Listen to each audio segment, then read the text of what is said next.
નમસ્કાર દર્શક મિત્રો,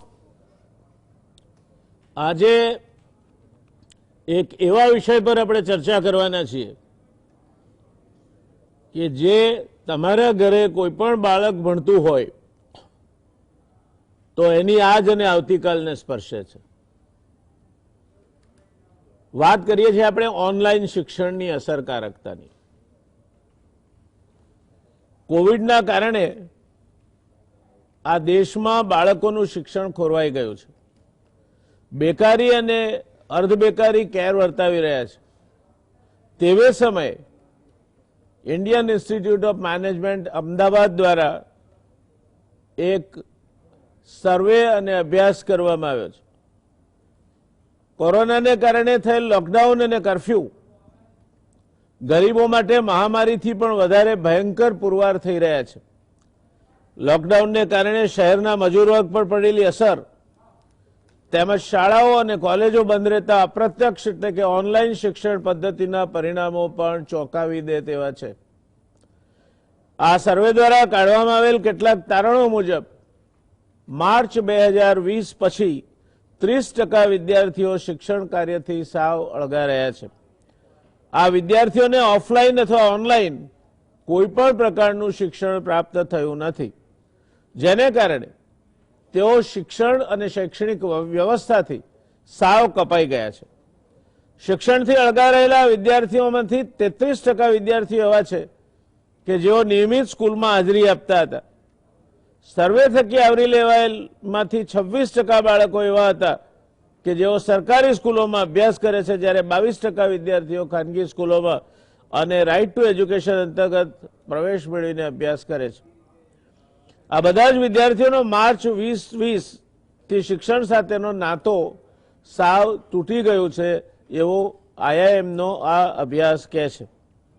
સરકાર દ્વારા ઓનલાઈન શિક્ષણ આપવામાં આવી રહ્યું છે, હકીકત છે, પણ સર્વેના તારણો મુજબ આ ઓનલાઈન શિક્ષણના ક્લાસ દરમિયાન બાળકને જો કોઈ પ્રશ્ન મૂંઝવતો હોય તો શિક્ષકનો સંપર્ક કરી માર્ગદર્શન મેળવી શકાય એવી કોઈ વ્યવસ્થા એમની પાસે નથી. સર્વેનું બીજું એક ચોંકાવનારું તારણ છે કે સરકારી સ્કૂલોના શિક્ષકોએ બાળકોના ઘર સુધી જુદા જુદા એસાઇનમેન્ટ પહોંચાડવાના હોય છે, પણ માત્ર 15% બાળકોના કિસ્સામાં જ આ કામગીરી થઈ છે. ઘરે એસાઇનમેન્ટ આપવામાં ખાનગી સ્કૂલો તો સરકારી વ્યવસ્થાથી પણ નબળી રહી છે. એની ટકાવારી માત્ર 8% છે. આ રીતે ઓનલાઈન શિક્ષણની કામગીરી ખૂબ જ નબળી રહેવા પામી છે એવું આઈઆઈએમ અમદાવાદના આ સર્વેનું સ્પષ્ટ તારણ નીકળે છે. આનો બીજો અર્થ એ થાય કે 2020નું મે અંતિત શૈક્ષણિક વર્ષ અને જૂન 15થી શરૂ થતું 2021નું શૈક્ષણિક વર્ષ વિદ્યાર્થીઓના અભ્યાસની દ્રષ્ટિએ સંપૂર્ણ નિષ્ફળ ગયેલા વર્ષો ગણી શકાય.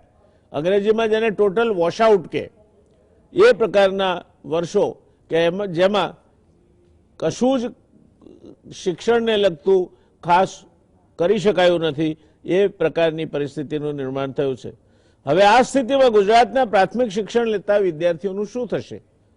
એમનો પાયો નબળો રહેવા પામ્યો, તે એમની કાયમી ખોડ ન બની જાય તે માટે શું કરવાનું રહેશે અને એ માટેનું આયોજન કઈ રીતે ઘડાશે, કોણ ઘડશે? એની કોઈ ચર્ચા વિચારણા હજુ થઈ નથી અને થઈ હોય તો એના કોઈ વાવડ મળતા નથી. આ ખૂબ ગંભીર પરિસ્થિતિ છે જેની વ્યાપક આડ અસરો ગુજરાતની ઉછળતી ભાવિ પેઢીના ભવિષ્ય પર પડવાની છે. ઇન્ડિયન ઇન્સ્ટિટ્યૂટ ઓફ મેનેજમેન્ટ અને યુનિસેફ દ્વારા શરૂ કરાયેલ knowledge management and innovation four change કાર્યક્રમને ઉપક્રમે આ સર્વે કરવામાં આવ્યો હતો, જેમાં અમદાવાદ શહેરના ઓછી આવક ધરાવતા 375 કુટુંબના 700 બાળકોને આવરી લેવાયા હતા. સર્વેના બીજા કેટલાક તારણો પણ ચોંકાવી દે તેવા છે. ઘણા વાલીઓને સરકારી આદેશ છતાં ખાનગી સ્કૂલોએ બાકીની ફી ભરી દેવા માટે દબાણ કર્યું હતું.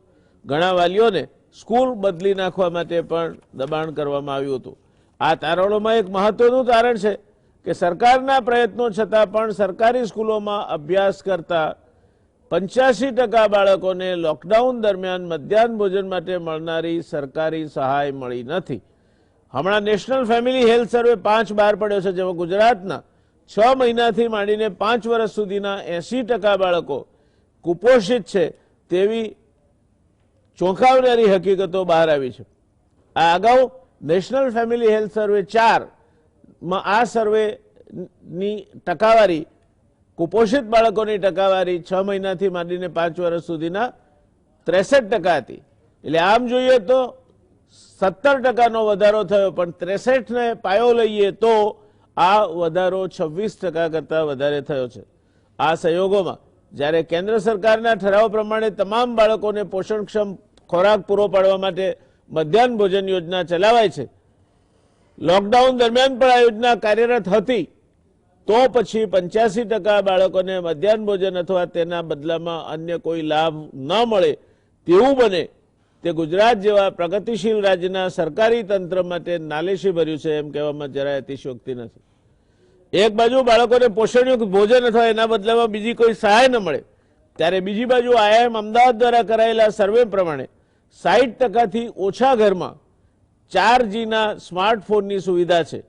આની સાથોસાથ હાઈસ્પીડ ઇન્ટરનેટના રિચાર્જ તેમજ ઘરમાં એક કરતાં વધુ બાળક જુદા જુદા ધોરણમાં ભણતું હોય ત્યારે એક કરતાં વધુ ડિવાઇસીસની જરૂર પાછળ ખર્ચો કરવાની ત્રેવડ ન હોવાને કારણે બાળકો અભ્યાસથી દૂર રહ્યા છે।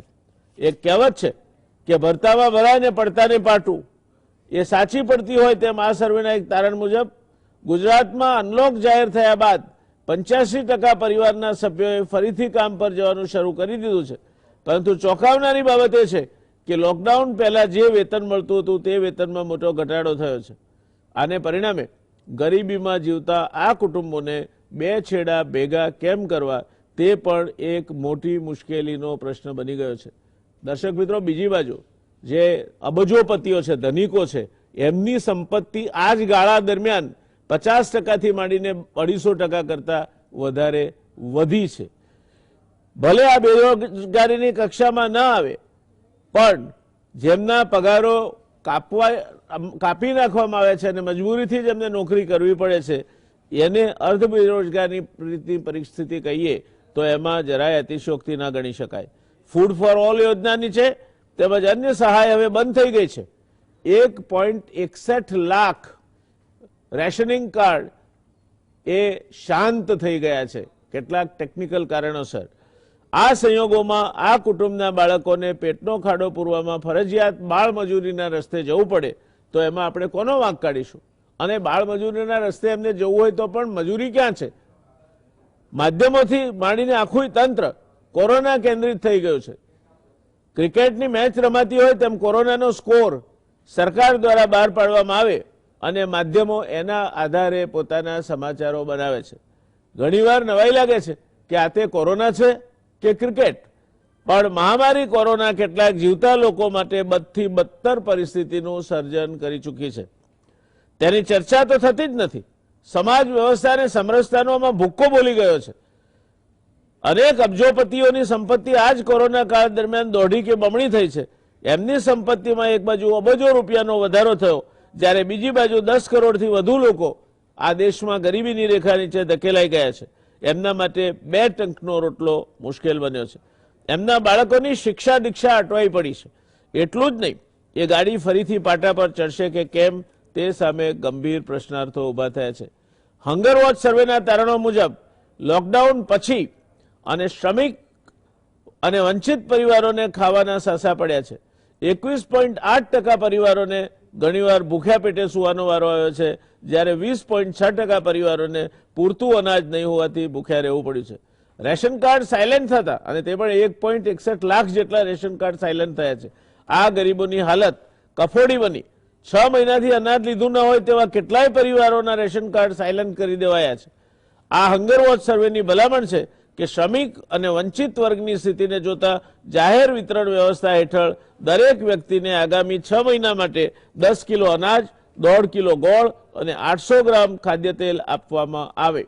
આ સર્વેમાં એવું પણ તારણ નીકળ્યું છે કે 38% પરિવારોએ ચોખા ઘઉંનો વપરાશ ઓછો કર્યો, 40.7% લોકોએ કઠોળ ખાવાનું ઓછું કરી દીધું, 57.6% લોકોએ શાકભાજી ખાવાનું ઘટાડી દીધું, 36.5% લોકોની આવક સપ્ટેમ્બર ઓક્ટોબર મહિનામાં પણ બંધ રહી, જ્યારે લગભગ 50% લોકોની આવક એપ્રિલ મેમાં સદંતર બંધ હતી. આ પરિસ્થિતિમાં બાળકોમાં કુપોષણ ન દેખાય તો જ નવાઈ કહેવાય. પણ આજે આપણે આઈઆઈએમના સર્વે અંગેની જે ચર્ચા કરવી છે એમાં કેટલાક જે મુદ્દાઓ ઊભા થાય છે એના કારણે જે પરિસ્થિતિ જે દિશામાં જઈ રહી છે એ ખરેખર ચિંતાજનક છે. અને એની ચર્ચા કરવા માટે આજે આપણી સાથે 3 નિષ્ણાત પેનલિસ્ટ છે.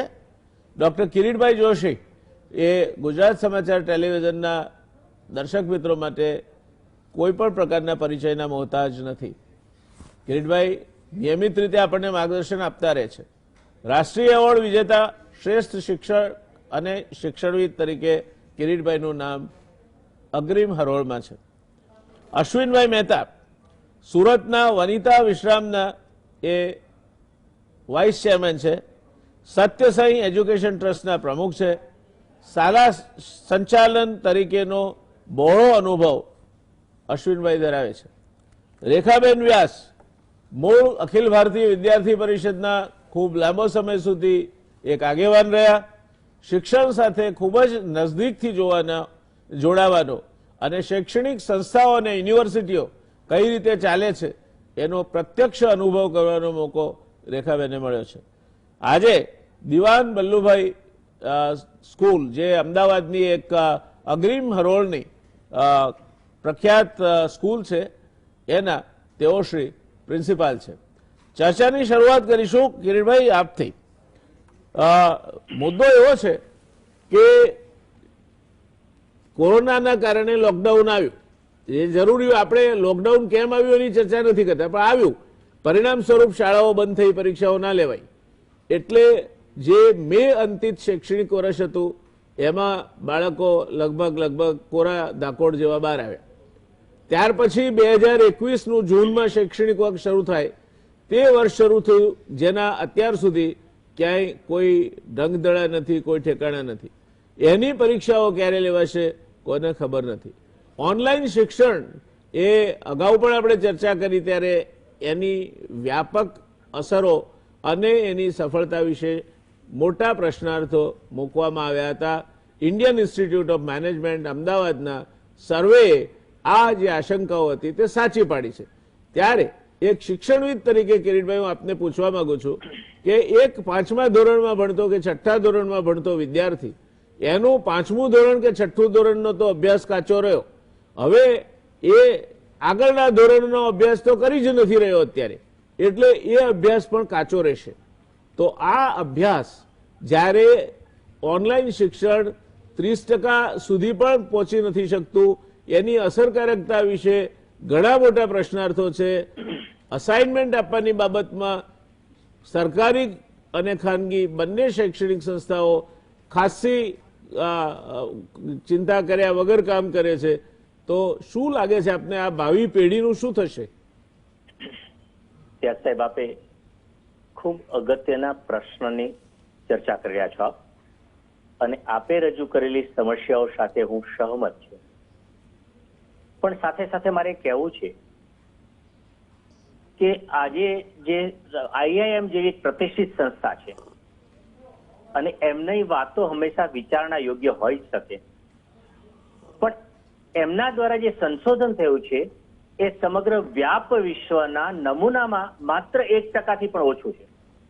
કોઈ પણ સંશોધનના તારણો તો જ માન્ય ગણાય, સ્વીકાર્ય ગણાય, સામાન્ય રીતે 5% કરતા વધારે નમૂનો લેવામાં આવ્યો હોય. કરોડો વિદ્યાર્થીઓમાંથી માત્ર 700 વિદ્યાર્થીઓને જોવામાં આવ્યા છે. પહેલી વાત તો આ છે. નો ડાઉટ કે એમના તારણો બંધ બેસતા છે, એમાં બે મત નથી. આજે પરિસ્થિતિ એ છે કે સમગ્ર વિશ્વમાં, નહીં કે એકલા રાજ્ય કે રાષ્ટ્રમાં, કોરોનાની મહામારીની એક આફત આવી છે. આપણા મકાનો અમુક સોસાયટી વિસ્તારમાં છે ને એક મોટું વાવાઝોડું આવે છે અને વાવાઝોડામાં લાઇટો જતી રહે છે, પાણી બંધ થઈ જાય છે, આપણું છાપરું ઉડી જાય છે. ત્યારે આપણે કોનો આધાર લઈશું? કંઈક તરણું શોધીશું કે આપણે આ છાંયો મળી રહેશે, અહીં ઉભા રહી તો આપણને નુકસાન નહીં થાય. એવું હું વ્યક્તિગત માનું છું કે શિક્ષણ વિભાગે, શિક્ષણ સાથે સંકળાયેલ આચાર્યોએ, સંચાલકોએ બાળકોને યથાયોગ્ય શિક્ષણ આપવા જે કોઈ સાધનો ઉપલબ્ધ છે એના દ્વારા પ્રયત્ન કર્યો છે અને અભિનંદનીય છે. હું તો શિક્ષકો, આચાર્યો અને શિક્ષણ વિભાગને અભિનંદન આપું છું, પણ સાથે સાથે વાલીઓને પણ અભિનંદન આપું છું, કારણ કે કેટલાક વાલીઓ પાસે ટાંચા સાધનો હતા, સ્માર્ટફોન નહોતા, ઇવન દૂરદર્શન ટીવી પણ નહોતા, છતાંય વાલીઓએ સમાજમાં એમના જે મિત્રો સંબંધીઓનો સહયોગ લઈને શિક્ષકોના માર્ગદર્શન સાથે પણ શિક્ષણ મેળવવા પ્રયત્ન કર્યો છે. હું ચોક્કસ સહમત છું આપની સાથે કે વર્ગખંડમાં જે ઉત્તમ શિક્ષણ મળે વર્ષ દરમિયાન એનું કદાચ 25% શિક્ષણ પણ આપણને નથી મળ્યું, હું સહમત છું. પણ છતાં વિદ્યાર્થીને કંઈક તૂટક ફૂટક શિક્ષણ મળી રહ્યું છે, સાવ નિર્લેપ નથી રહ્યા. જો આપણે કોઈ વાવાઝોડું આવે ને નિરાશ થઈને આપણે એક બાજુ સુનમન થઈને બેસી જઈએ તો ખૂબ મોટું નુકસાન થાય, તણાઈ જઈએ આપણે પૂરની અંદર, વાવાઝોડામાં.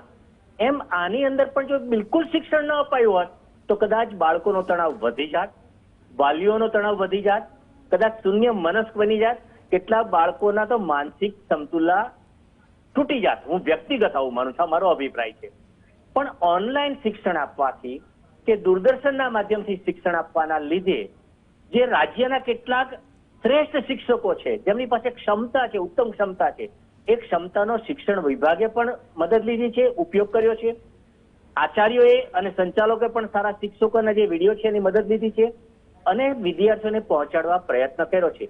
ગ્રામ્ય વિસ્તારમાં ઇન્ટરનેટ નથી, વાત સાચી, ક્યારેક તૂટક પહોંચ્યું છે, એ પણ સાચું. એસાઇનમેન્ટો પણ પહોંચાડ્યા છે, નથી પહોંચ્યા એ પણ સાચું, છતાં કંઈક મેળવ્યું છે. હવે જો કંઈ જ ન આપ્યો તો નુકસાન થાત, પણ હું આના ફાયદા શું થયાની વાત કરું તો ઓનલાઈન શિક્ષણ આપવાથી ટેકનોલોજીનો ઉપયોગ શિક્ષણમાં વધ્યો. વાલીઓ અને બાળકોને પણ ખ્યાલ આવ્યો કે ઓનલાઈન શિક્ષણ મેળવી શકાય છે. શાળાએ ન જઈએ અને બહારના વિદ્યાર્થી તરીકે આપણે બોર્ડની પરીક્ષા આપવી હોય તો ઘરે બેસીને એક્સપર્ટ શિક્ષકો દ્વારા શિક્ષણ મેળવીને પણ આપણે શિક્ષણ આપી શકીએ, લઈ અને પરીક્ષા આપી શકીએ. મોટી ફી નહીં ભરવી પડે, એક રસ્તો ખુલ્યો. શિક્ષકો માટે પણ ટેકનોલોજીની એક માર્ગદર્શન મળી ગયું, નવા રસ્તાઓ મળી. જે ટેકનોલોજીનો ટ નહોતા જાણતા એવા કેટલાક શિક્ષકો, એ શિક્ષકો પણ આજે મેક્સિમમ ઓનલાઈન શિક્ષણ આપવામાં સફળ રહ્યા છે. હું તો શિક્ષકોને પણ અભિનંદન આપીશ. એઓએ નવા સંશોધનો કર્યા. સાહેબ, મેં જોયું છે એક મુકેશભાઈ કરકથલ શાળાના શિક્ષક છે, એ વિસ્તારનો પછાત વિસ્તાર છે, તો એ બાળકોને પ્રાથમિક શિક્ષક છે અને છતાં એ વ્યક્તિએ બાળકોને પૂછ્યું તમે ટીવી જુઓ છો? હા. કયો પાઠ ચાલ્યો? કે આ. અને એ પાઠમાં શું ન સમજાયું તેની સમજ આપે છે.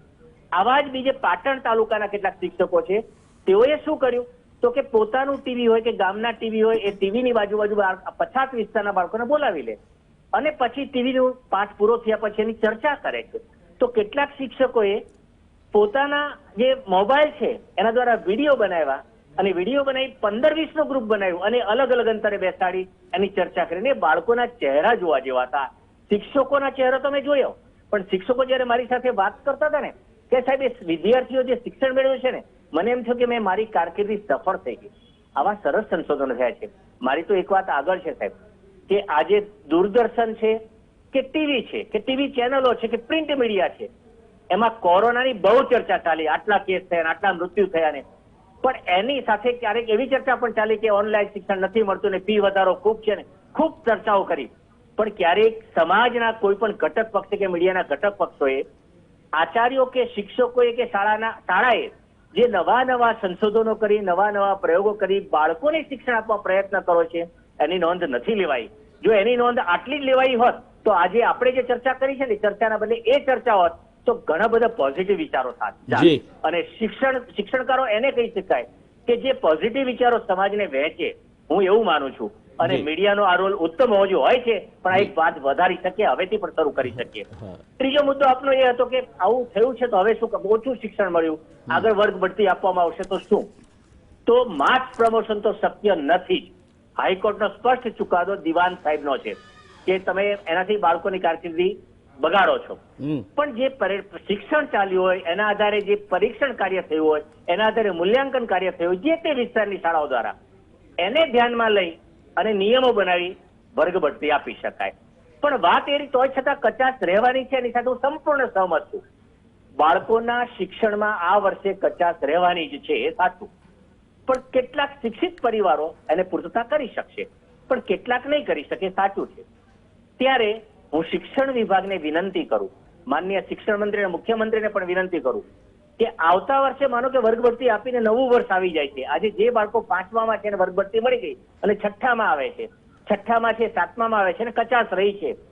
તો ક્રમિક 2 ધોરણો વચ્ચેનો એક બ્રિજ કોર્સ રાજ્યના ઉત્તમ શિક્ષકો જે છે, ઘણા બધા શિક્ષકો અંતરિયાળ વિસ્તારમાંથી મળી રહે છે. શહેરના તો શિક્ષકો શ્રેષ્ઠ છે જ, પણ અંતરિયાળ વિસ્તારના પણ છે. અને અંતરિયાળ વિસ્તારના જો આપ પસંદ કરશો તો ત્યાંના પરિબળોને પણ ધ્યાનમાં રાખીને બ્રિજ કોર્સ બનાવશે. તો આ બંને ધોરણોને, ક્રમિક ધોરણોને જોડતા અભ્યાસક્રમનું એક સાહિત્ય તૈયાર કરવું જોઈએ, એક પુસ્તિકા તૈયાર કરવી જોઈએ, એવા વિડીયો તૈયાર કરવા જોઈએ, એવી સીડીઓ તૈયાર કરવી જોઈએ અને શાળાને આપી શકાય.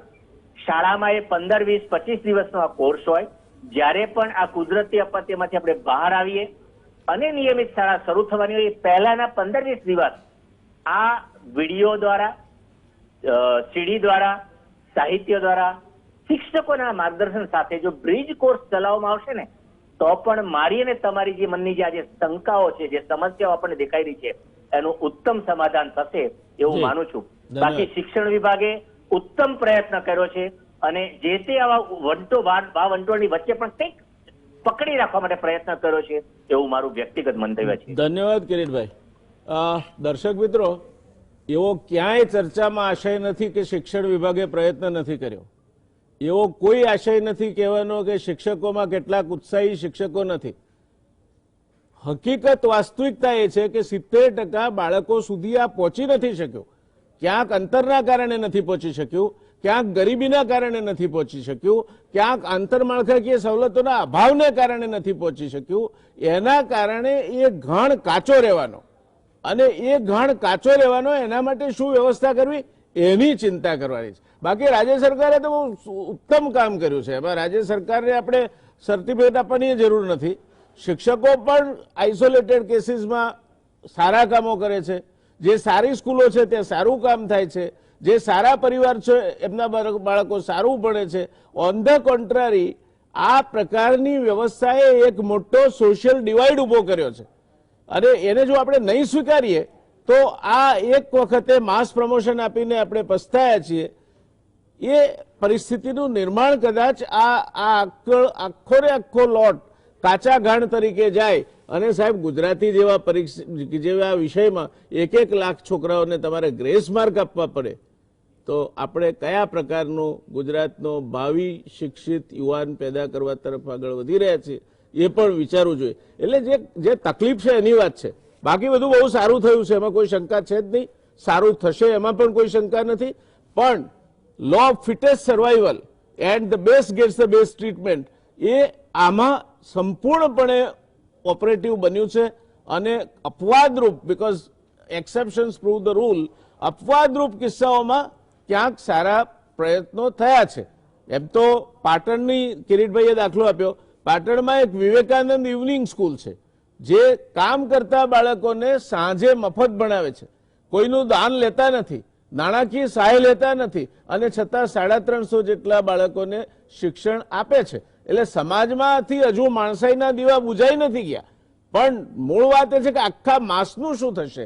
Huge number of people students કે જેમને આ મુશ્કેલી પડવાની છે. તો આપણે આજે ચર્ચા કરવાની છે એનું સમસ્યાનો ઉકેલ શું હોઈ શકે એની કરવાની છે. ઘણું સારું થયું છે, ઘણું સારું થશે, એમાં કોઈ શંકા નથી. પણ સાથે સાથે સમસ્યા પણ એટલી મોટી છે કે એનો ઉકેલ વિચારી અને પછી રાજ્ય સરકારની અને સંબંધિત સ્ટેક હોલ્ડર્સની સાથે બેસી અને એનું અમલીકરણ તરફ જવું પડશે. પણ સમય થયો છે એક નાનકડા કમર્શિયલ બ્રેકનો. આપણે બ્રેક બાદ ચર્ચાને આગળ વધારીશું અને જોઈએ આમાંથી કોઈ ઉપાય નીકળે છે. કારણ કે બંને શિક્ષણવિદ છે, ભાઈ અશ્વિનભાઈ અને રેખાબેન, એમના અનુભવોના આધારે કંઈક એમને કહેવું હોય તો સાંભળીશું. રોકાઈએ એક નાનકડા કમર્શિયલ. નમસ્કાર દર્શક મિત્રો, બ્રેક બાદ ફરી એકવાર આ રસપ્રદ ચર્ચામાં આપનું સ્વાગત છે. ચર્ચાના પાયામાં આઈઆઈએમનો સર્વે હતો, કદાચ એક અંશે એ છે પણ ખરો. પણ આપણે ત્યાં શિક્ષણની ગુણવત્તા વિશે તો આ બધું જે ચાલુ થયું તે પહેલાથી પ્રશ્નાર્થો ઊભા થાય છે. શિક્ષણની ગુણવત્તા વિશે ઘણું બધું કહેવાયું છે. હવે ટાઇફોઇડનો દર્દી હતો અને એને વળી પાછો બીજો કોઈક રોગ લાગુ પડ્યો. એ પરિસ્થિતિનું નિર્માણ આ કોવિડના કારણે થયું છે. આમાં કોઈની પણ મનસા વિશે શંકા નથી. બધા પોતપોતાનાથી બનતું સારું કરવા માંગે છે, પણ વાસ્તવિકતામાં નુકસાન થયું છે અને એ નુકસાન કઈ રીતે ભરપાઈ કરવું જેથી આપણો વિદ્યાર્થી એ પાછળ પડી ન જાય, એ ચિંતા માટેની આ ચર્ચા છે. જઈશું રેખાબેન પાસે. રેખાબેન, દિવાન વલ્લુભાઈ પાલડી સ્કૂલના પ્રિન્સિપાલ છે. શું કહેવું છે રેખાબેન આપને? નમસ્કાર. સૌથી પહેલા સાહેબ, આપની વાત સાથે હું સંપૂર્ણપણે સહમત છું. સૌથી પહેલા તો પેન્ડેમિક પહેલાની જે સિચ્યુએશન હતી એનો એક થોડો આપણે ચિતાર લઈ લઈએ કે વર્લ્ડ ઇકોનોમિક ફોરમના એક સર્વે પ્રમાણે ભારતમાં 320 મિલિયન સ્ટુડન્ટ્સ એટલે એ લોકો શાળાએ જતા હતા. અને આ જે ડેટા છે એ પેન્ડેમિક પહેલાનો છે કે એ 320 મિલિયનમાંથી પણ 32 મિલિયન સ્ટુડન્ટ્સ હતા. એ લોકો કોઈને કોઈ કારણથી, કયા કારણથી આપણે સૌ સમજી શકીએ, એમાં ગરીબી પણ હોય અને એ કારણથી એ લોકો શાળાએ ના જઈ શક્યા. So it is a huge number.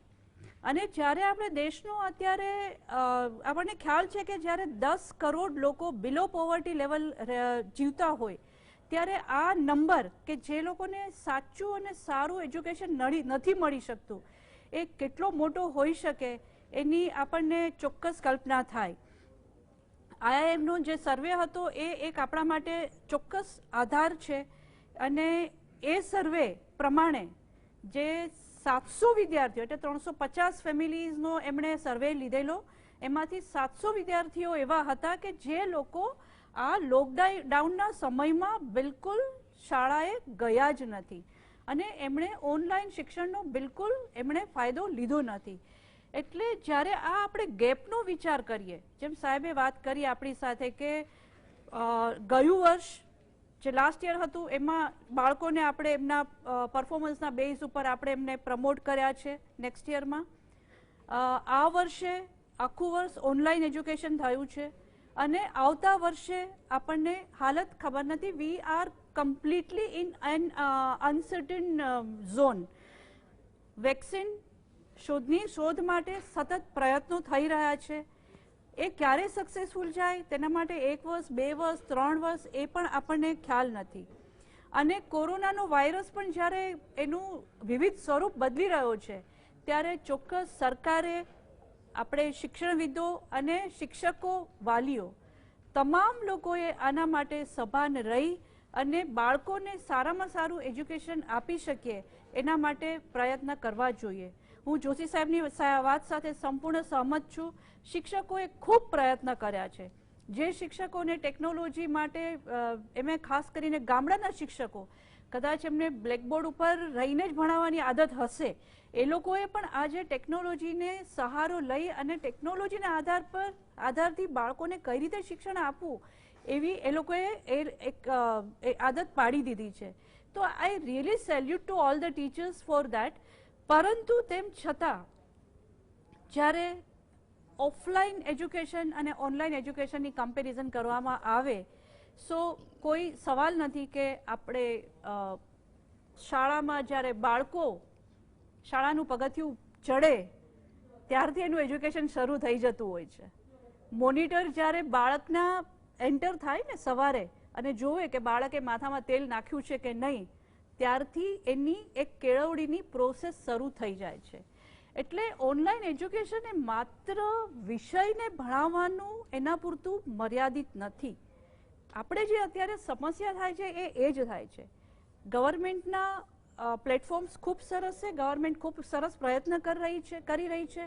Home લર્નિંગના જે સેશન્સ છે એ પણ બાળકો એટેન્ડ કરે છે. એકમ કસોટીના જે પેપર્સ છે એમાં પણ ઘણા બધા મોડિફિકેશન્સ આવ્યા છે. પહેલાં કરતાં એપ્લિકેશન બેઝડ ક્વેશ્ચન્સ પૂછે છે એ પણ ખરેખર આવકારદાયક છે.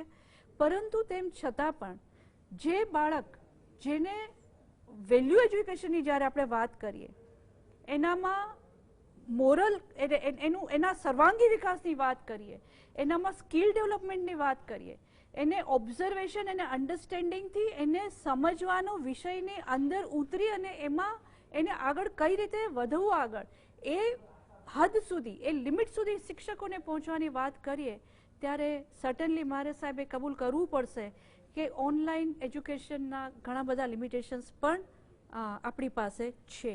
જી, આના ઉકેલ માટે આપણે આ સ્વીકારવું જ પડશે.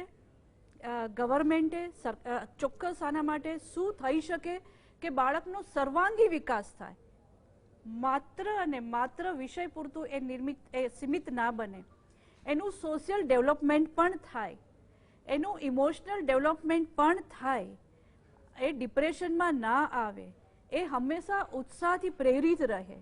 આના માટે કદાચ થોડુંક એજ્યુકેશન ઓછું હશે તો ચાલશે, કદાચ થોડા કોન્સેપ્ટ ઓછા હશે તો ચાલશે, પરંતુ જે એના સર્વાંગી વિકાસ થાય એના માટે ફોકસ કરવાનું સરકારને એના માટે પ્રાધાન્ય આપવાની ખૂબ જ જરૂરત લાગી રહી છે. સાહેબ, આપ મને જ્યારે સજેશનની વાત કરો છો, મેં હમણાં એક વાંચતા મારા ધ્યાનમાં આવ્યું કે IIM રોહતકે એક ગવર્મેન્ટને એક સજેશન આપેલું હતું કે જે બાળકો છે જેને કોઈને કોઈ પ્રશ્નો છે, એમના ડાઉટ્સ મગજમાં એમના અનક્લિયર રહી જતા હોય તો શાળા 3 સેશનમાં પણ ચાલી શકે. અને સાહેબ, હું આપની જ વાત કહું છું કે જે ફિટેસ્ટ છે, ફિટેસ્ટ કેન સર્વાઈવ, અને ડાર્વિનનો એ સિદ્ધાંત છે સ્ટ્રગલ ફોર એક્ઝિસ્ટન્સ, એટલે ઇન્ટેલેક્ચ્યુઅલ પણ નહીં, સ્ટ્રોંગેસ્ટ પણ નહીં, પરંતુ જેનામાં એડેપ્ટેશન, જે મેક્સિમમ એડેપ્ટ કરી શકે છે નવી સિચ્યુએશનને, એ સર્વાઈવ થઈ શકે.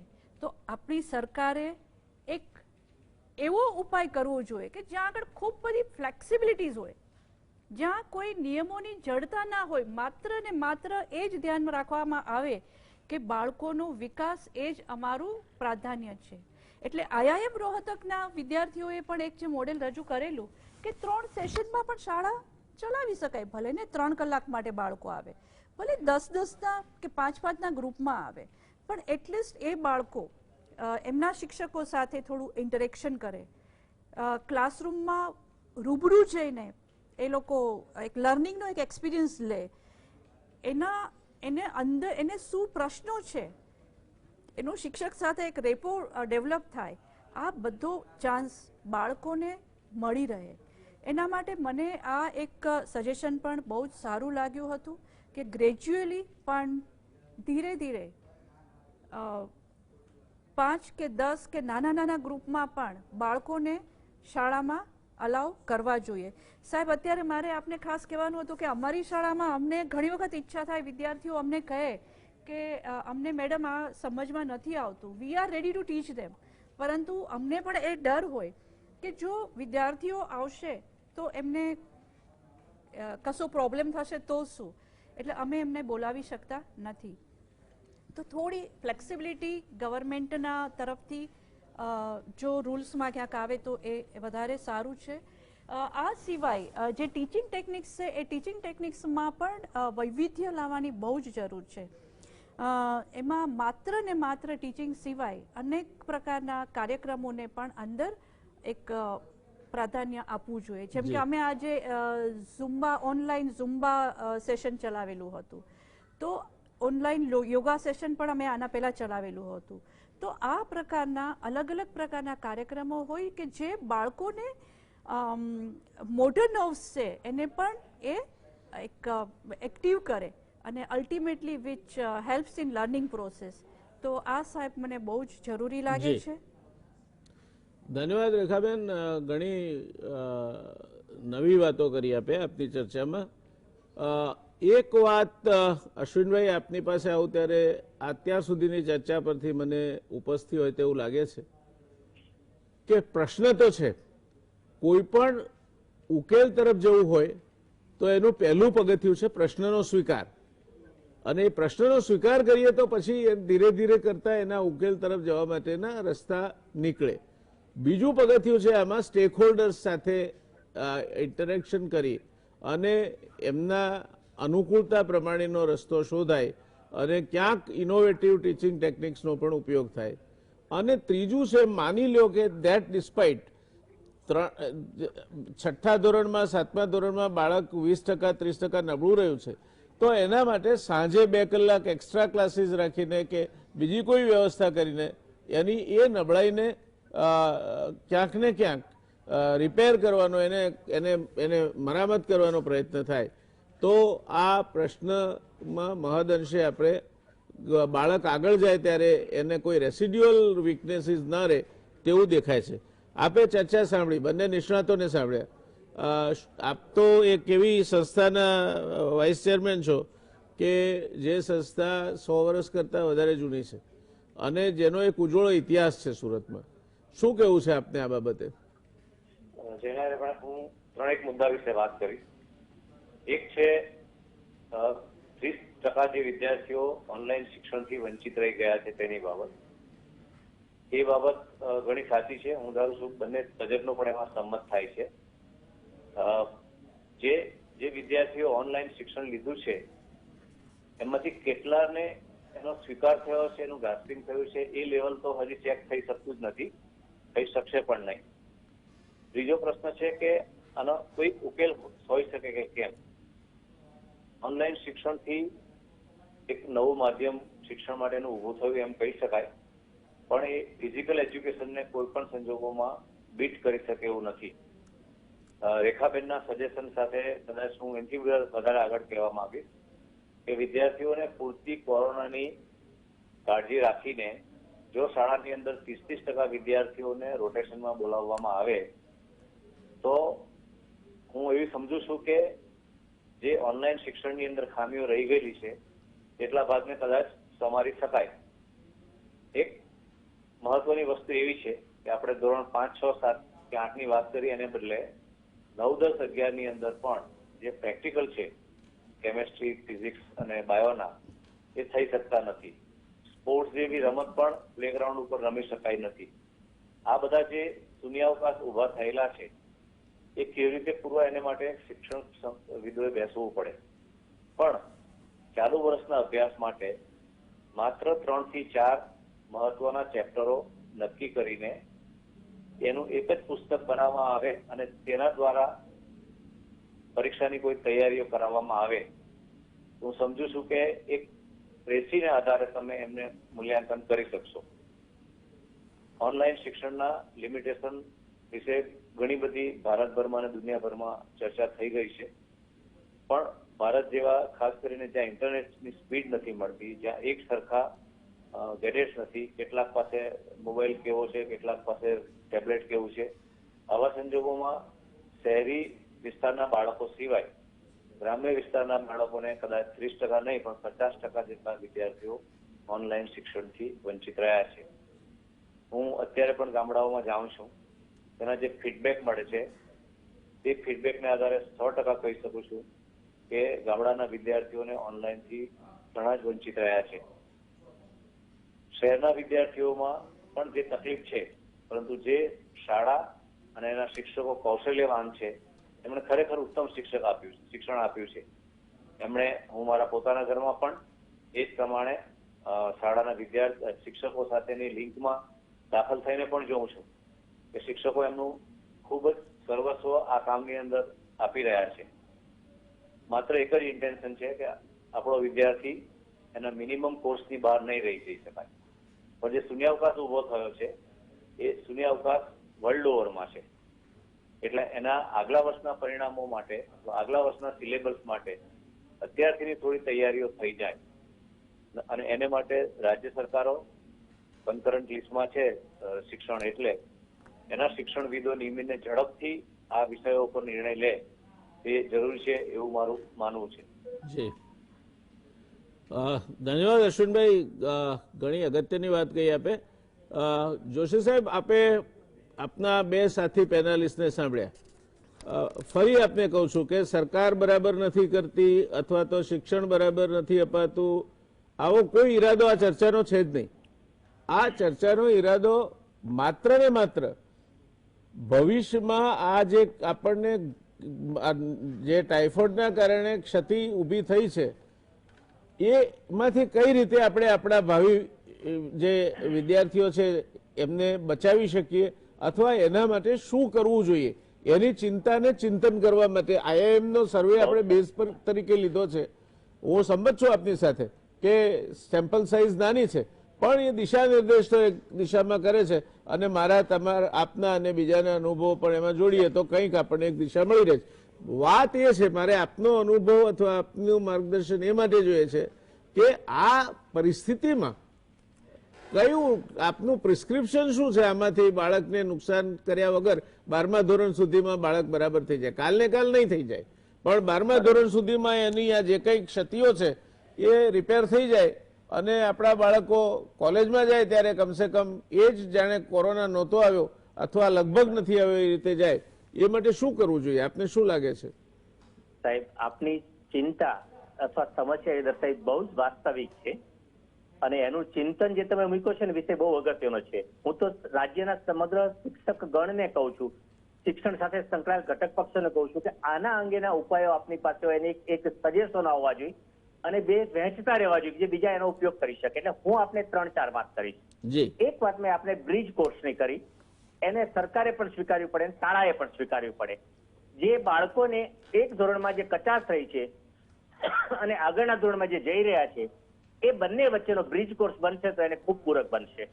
નંબર 2, જે તે શાળાના શિક્ષકોએ આ શિક્ષણની પવિત્રતાને ધ્યાનમાં રાખી પોતાના બાળકો એક ભગવાન છે એ રીતે જોઈને એની શું જરૂરિયાત છે, એની પૂજા કેવી રીતે કરી શકાય વિચારી એની કચાશને ધ્યાનમાં રાખી જે તે દિવસમાં જ્યારે પણ આ યોગ્ય સમયગાળો ગોઠવાઈ જાય, કોરોના મહામારીમાંથી બહાર આવીએ, એ ઓરામાંથી બહાર આવીએ અને નિયમિત થઈ જાય, ત્યારે આપણે નિયમિત સ્કૂલો ચાલુ થઈ હોય ત્યારે સવારના સેશનમાં અથવા સાંજના સેશનમાં જે તે શાળાના આજુબાજુના પરિબળો અને વિદ્યાર્થીઓની ક્ષમતાઓની વિવિધતા ધ્યાનમાં રાખી અને શિક્ષણ કાર્ય ચલાવવું જોઈએ.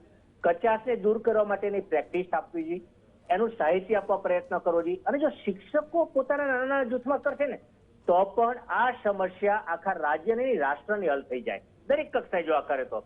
અને જે GSTV એ જે આજે આને જે લાભ લેવા પ્રયત્ન કર્યો છે અથવા જે સમાજને લાભ આપવાનો પ્રયત્ન કર્યો છે અથવા જે સમસ્યાને હલ કરવા માટેના ઉપાયો માંગ્યા છે એને આપણે ન્યાય આપી શકીશું, હું એવું માનું છું. મારી બીજી પણ વાત છે કે કેટલુંક સાહિત્ય અત્યારે માનો કે બાળકોને બોલાવી નથી શકતા.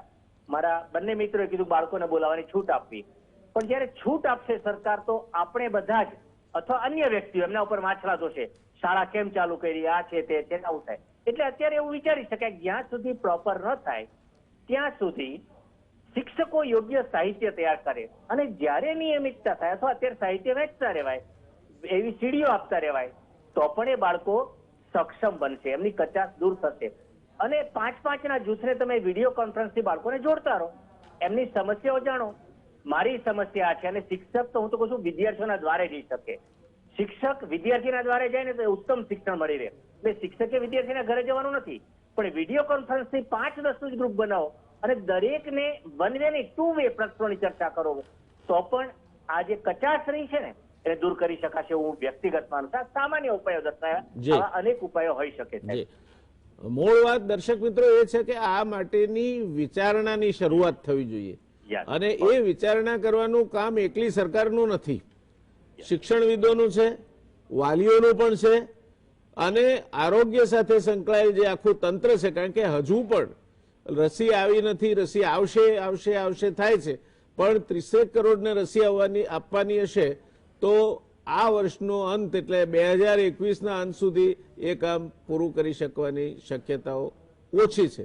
એટલે 2021નું વર્ષ પણ આપણે કોરોનાના ભયના ઓથાર સાથે જીવવાનું છે. હવે એમાં જો એ મ્યુટેટ થયો વાયરસ અને વધારે ચેપ લગાડે તેવો બ્રિટનમાં જે થયો તો પ્રશ્ન વધુ વકરશે. એટલે આખું જે આખી પરિસ્થિતિ છે ને એ ડાયનેમિક છે, it's not a static situation.